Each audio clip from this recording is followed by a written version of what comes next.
Hello guys, তো আজকে আমি কলকাতায় এসেছি কারণ আমার একটা সরকারি চাকরির পরীক্ষা রয়েছে। তো সেই পরীক্ষাটা দেওয়ার জন্য তো বিধাননগর থেকে আমরা অটো ধরে নিলাম টিসিএস যাওয়ার জন্য। তো টিসিএসে গিয়ে আমি পরীক্ষা দেওয়াও আমার কমপ্লিট হয়ে গেল। আমি সেখানে ভিডিও করতে পারিনি কারণ আমার কাছে ফোন ছিল না, কিছু ছিল না, আমি করতে পারিনি।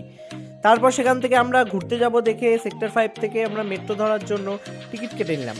তো মেট্রো করে আমরা সুন্দর সুন্দর দৃশ্য দেখতে দেখতে চলে আসলাম সিটি সেন্টার। হ্যাঁ, সেই সিটি সেন্টার। সেখানে এসে ঘুরে আমার ঠিক ভালো লাগলো না। তো সেখান থেকে আমরা চলে গেলাম মানি স্কোয়ারে। হ্যাঁ, মানি স্কোয়ারে আমি আগেও গেছি, আমার অনেকটা ভালো লেগেছে। তার জন্য বললাম মানি স্কোয়ারেই যাই। তো আমরা এখানে এসে ফুড কোর্টে বসেছিলাম। তারপর ওয়াও চায়নাতে গেলাম, সেখান থেকে কটা মোমো নিয়ে আসলাম। মোমো আনার পর KFC থেকে এরা এনেছিল ফ্রাইড চিকেন, কোল্ড ড্রিঙ্কস এসব এনেছিল। সেগুলোই খাওয়া দাওয়া করছিলাম এবং গল্প করছিলাম।